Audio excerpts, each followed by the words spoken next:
Do you want more out of life? Out of work? Out of personal relationships? The key is finding your authentic self. Every day is a winding road.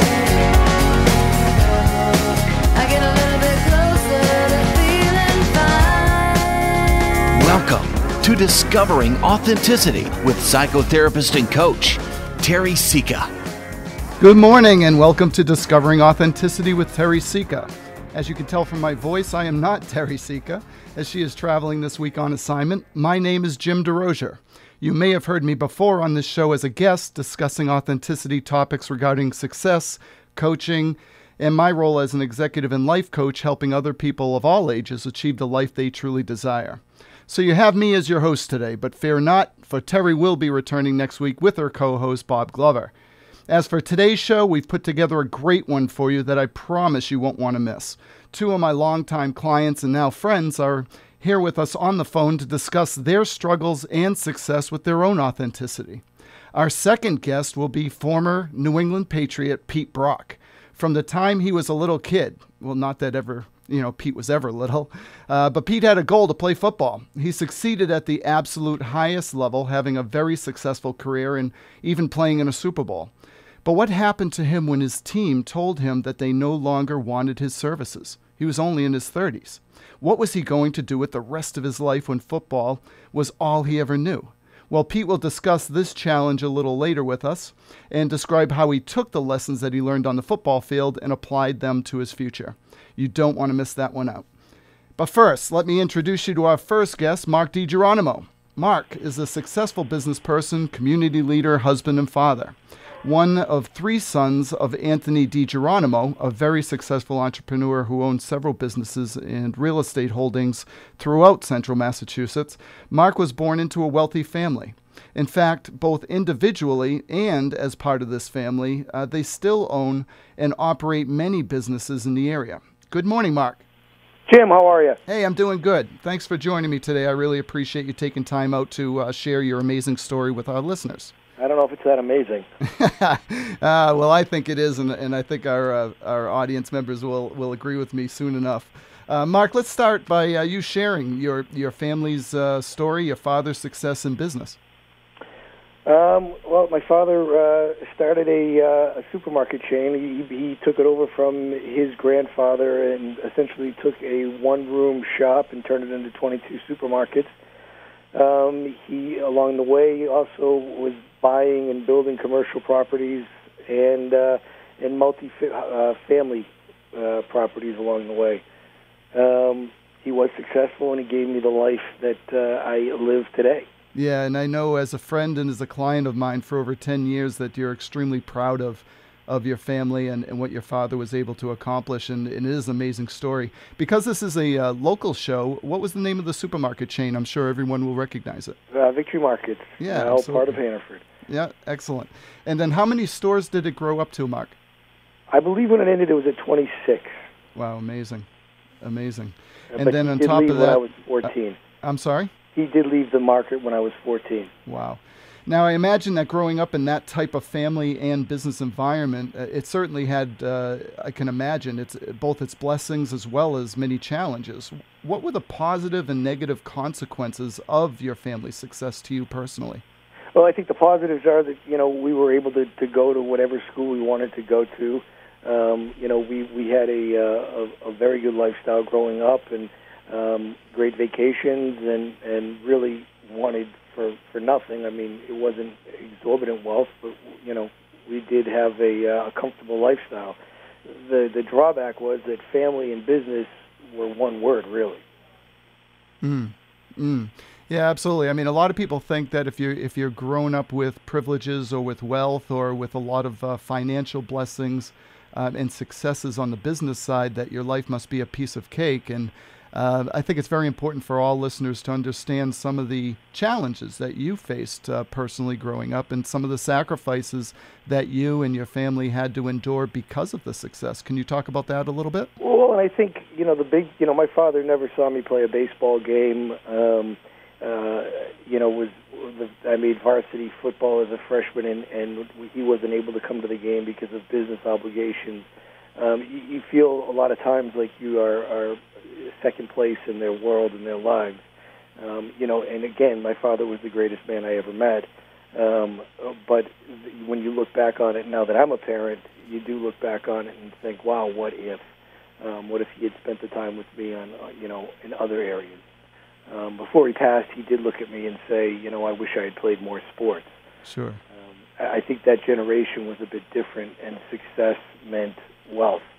And they were, the greatest generation, and they were workaholics. Yeah, absolutely. And you often tell me how much you do love and respect this man. What was the biggest takeaway on the positive side that your father gave to you?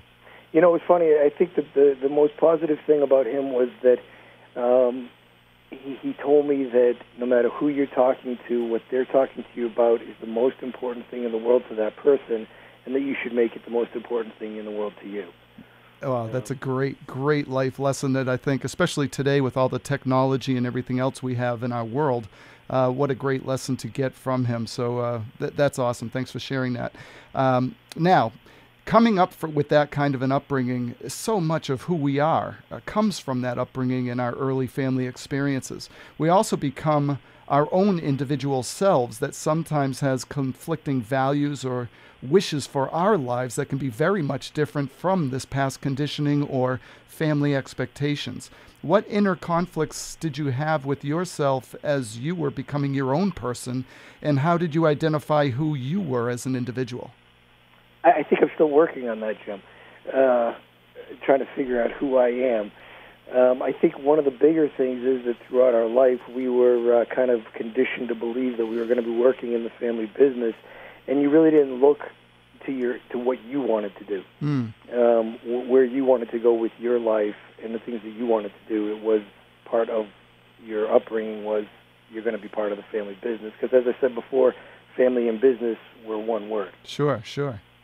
Now, I know a few years ago you did make a very individual decision for you and your family to move from everything that was comfortable to you in central Massachusetts and pack up and move the entire family to the White Mountains. That must have been a huge deal for you, and I was wondering if you could maybe share that, what the risk was in making that move and how you benefited from that move.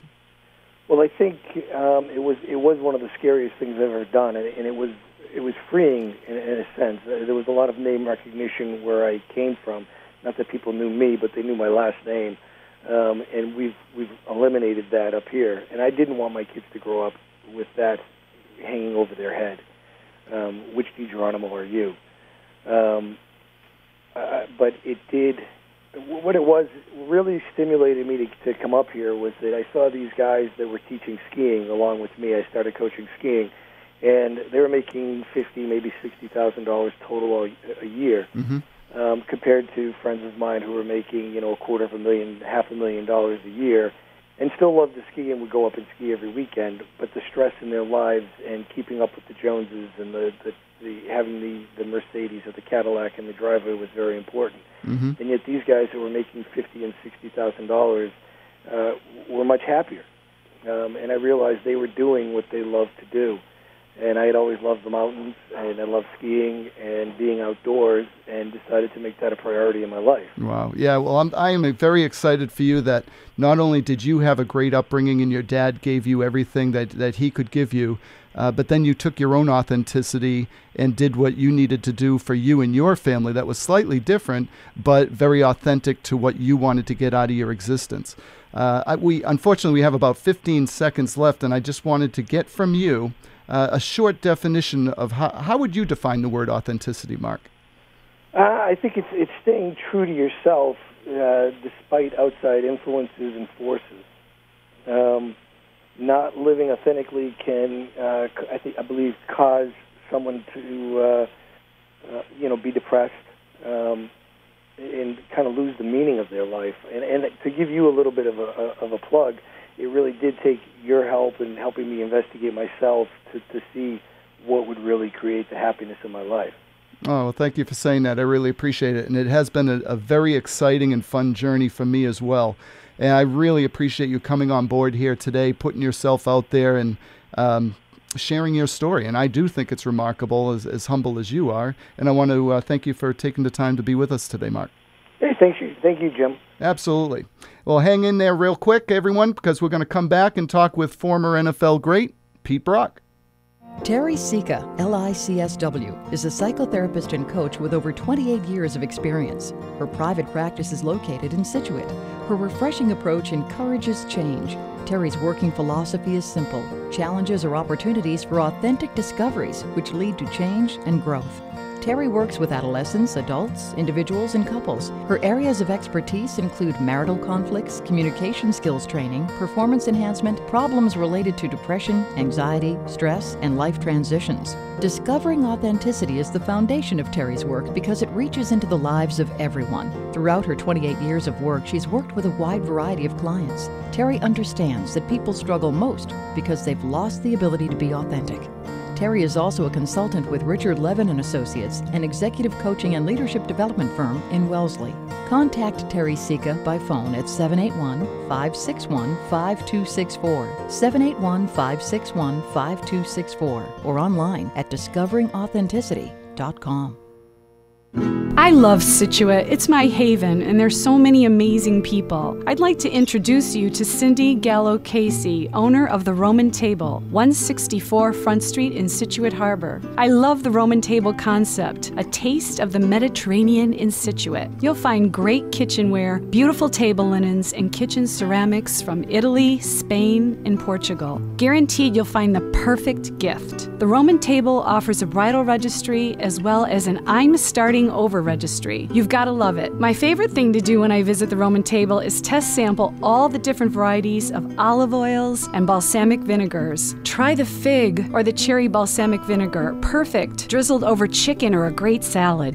Espresso bean and chocolate vinegar are also popular. I love the orange-infused olive oil, and the new butter variety is perfect on vegetables. For a unique gift, match a vinegar with an olive oil. The Roman Table also offers cooking classes. Check them out on the web at theromantable.com. Bring the Mediterranean to your home at the Roman Table, 164 Front Street in Scituate. See you there.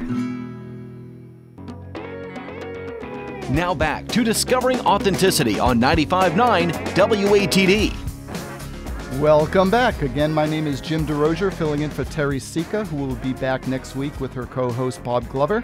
I want to thank again Marc DiGeronimo for that great story of how he grew up and how he had to create his own authenticity and how that authenticity kind of changes as life goes on. And we're going to shift gears now and speak to Pete Brock, former New England Patriot, current radio personality. And he's also president of the New England Patriots Alumni Club, national speaker, and Growth Co.'s newest executive coach and business consultant. Good morning, Pete. Good morning, Jim. Boy, I wear a lot of hats. I'm going to have to get used to that, I guess. Yeah, now that I've described everything that you're currently involved with, we're out of time. So good night, everyone. No kidding. Wanted to talk to you about your battles and success and challenges with authenticity. Obviously, from a very young age, having this goal of playing football and football being everything you ever knew, and then life changing at 30-something years old when the Patriots no longer need your services or whatnot, you obviously must have faced some challenges with authenticity yourself. Well, yeah. I mean, to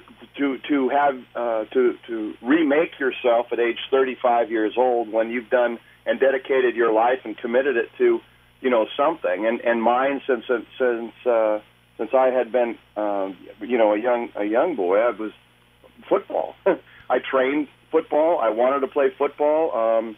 Played through high school, college, and pros. And 21 years later, when the body couldn't respond and the Patriots suggested that they needed to move a different direction, so did I. So it was a big transitional point in my life.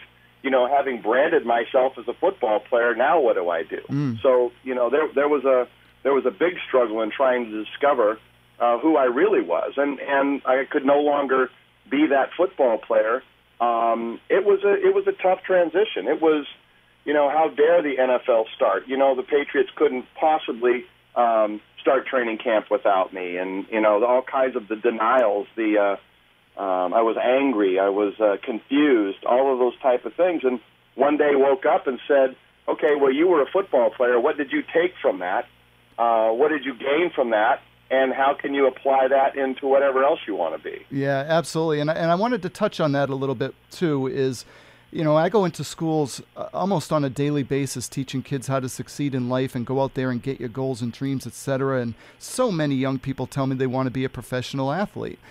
What was it about you? What did you do growing up that actually made the goal a reality? Why were you different when so many people start out with that goal, so few end up with it?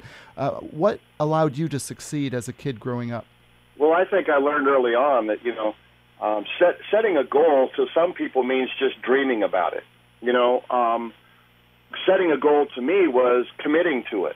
I didn't dream of it. I did dream it. I didn't just dream of it. I didn't lay in bed visualizing what it would be like. I actually lived it and committed myself to that goal and stayed focused on it. Hard to realize, when I set that goal in the 7th grade and to see it come to fruition. I don't know an awful lot of people that goal set that strongly at such a young age, but it meant something to me. And I was also the oldest of 8 children, and my father taught us that whatever you do, do well. Or whatever you decide you wanted to be the best at it.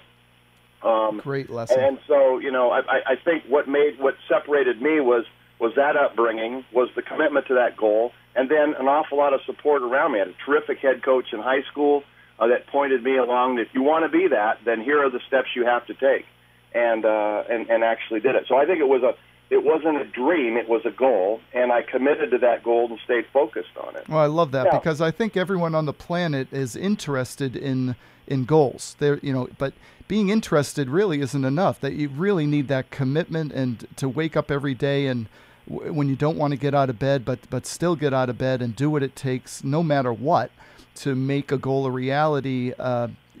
Not everyone has that commitment. Would you agree? I agree, but you still need to dream. You have to dream it first. Mm-hmm. You have to dream it first and try it on a little bit and see if that's something you want to do. And then, but once you decide that you want that dream to become a reality, then it becomes a goal. Now you set a goal, you set a steps or a plan in motion, define steps to get there. You do the self-realization.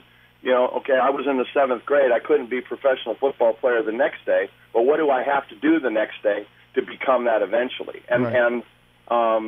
So you have to dream it. And then to actually do it. I mean, you and I came up with this saying together in our work together over the last 10 plus years that a goal without a plan is just a dream. Right. And what's the second part of that saying?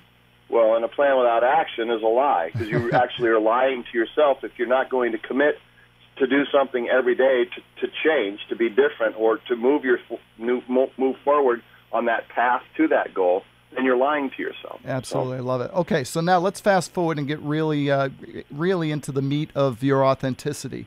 So you're 30-something years old. The Patriots say they no longer need your services, and you've got the rest of your life that you still have to make money for your family and define yourself and have a purpose in life. What did you take? What lessons did you take from your father, from past coaches, from your NFL experience to apply to the rest of your life, which is only 38 years into it? Well, I decided, okay, I was a football player, and God blessed me with the ability to do that and a life to make that happen. So you did what you wanted to do. Now what's left? What can you become? And it was an open slate. And when I pulled myself out of the emotional cauldron that I had stirred up for myself, the anger, the depression, all of those type of things in that transition, I woke up one morning and said, who else has an opportunity to start over at 35 years old? You could be whatever you wanted to be. So I took the same formula that made me successful as a professional athlete, and that all really was, Jim, was to dream, was to goal set, was to hard work and commitment. It really was. What is it that you wanted to do and go after and become? And the reasons or the motivation behind it was, again, I wanted to be the best at whatever I was going to be. And at that point in time, I didn't know what it was. And I laid myself wide open for opportunity to see what it is I could become and do, and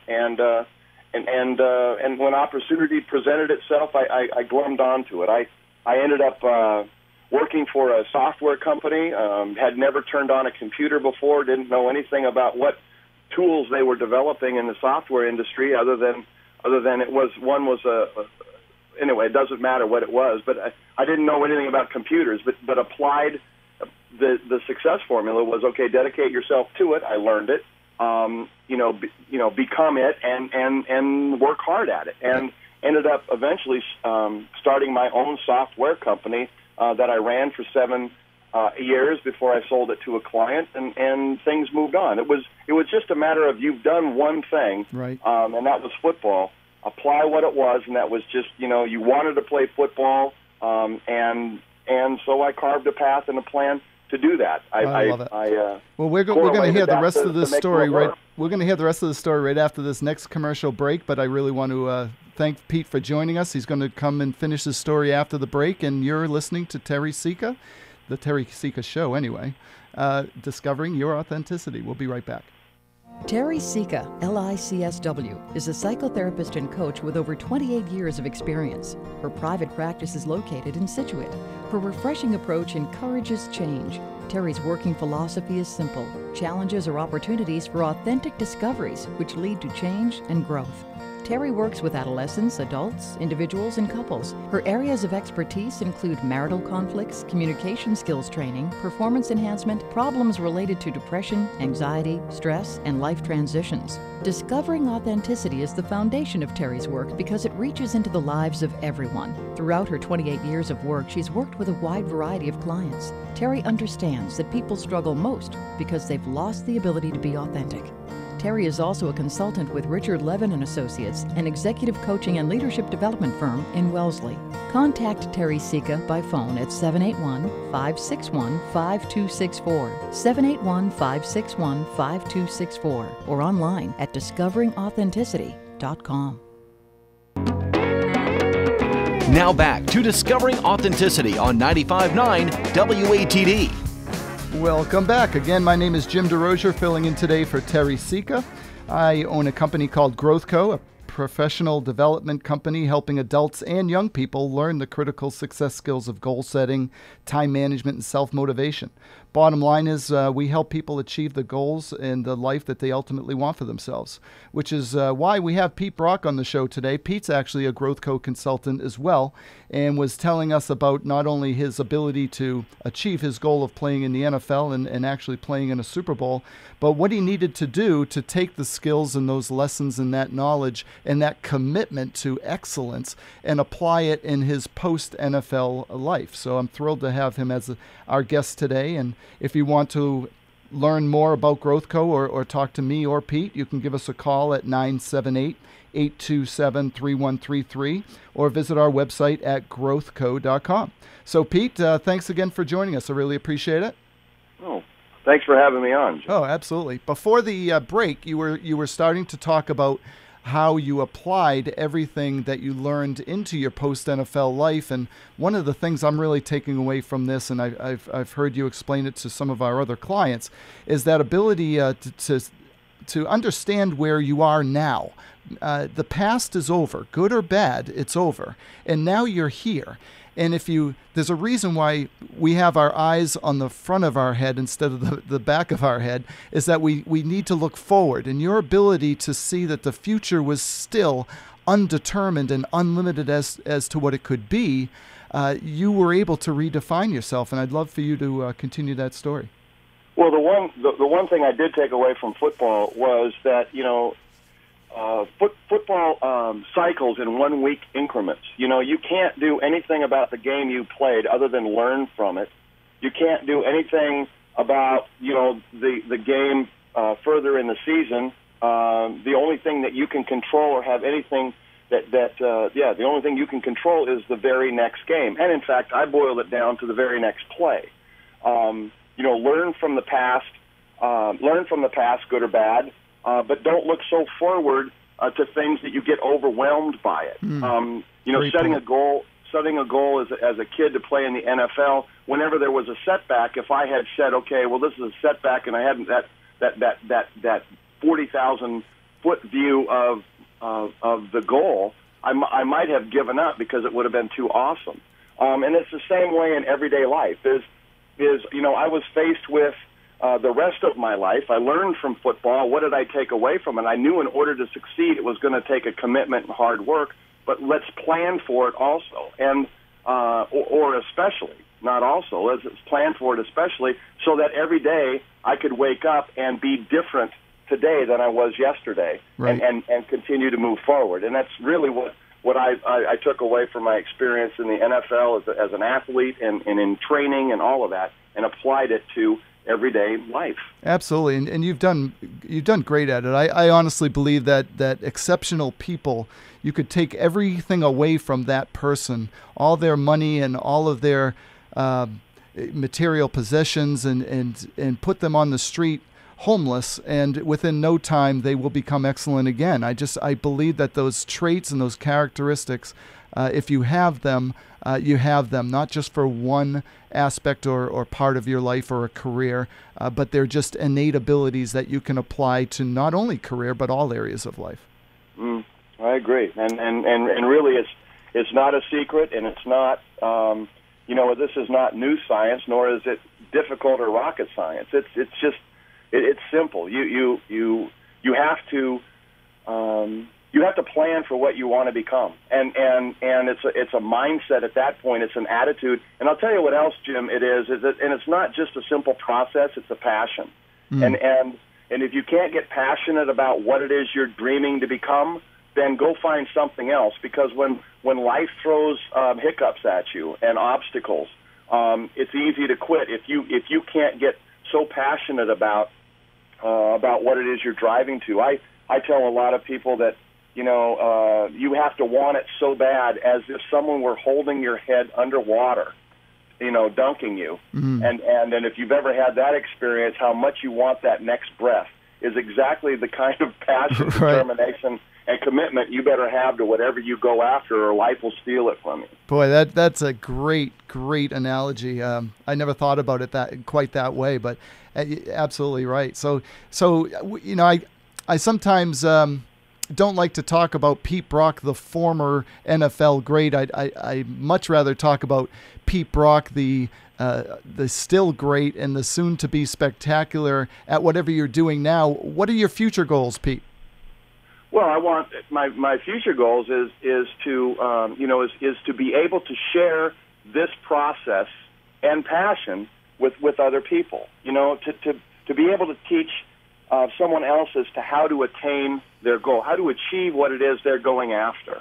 That in the community as well, I've got an awful lot of goals with the Patriots alumni as a nonprofit. One of our mission is to make sure kids always have an opportunity to play football. I would like to be able to provide, with the help of my former teammates, kids to have the same opportunity as I and as we did, to be able to realize, to be able to dare to be different, not average, complacent, or mediocre, but be able to share with kids the opportunity that I had as a kid. Oh, so, that is an awesome ending message as we wrap up here. And I want to thank you again for joining us, and also want to thank Teri for her confidence that I'd be able to pull this off and fill her shoes. And she will be back next week with co-host Bob Glover. They'll be discussing the topic of authentic communication at home and in the workplace. And if you'd like to call in, be a call-in guest next week and share your story, then you can call Teri at 781-561-5264. Thank you again for listening. This is Jim DeRosier reminding you this: don't simply have a nice day. Make it the best day possible in accordance to your goals, your dreams, your authentic self. Until next time.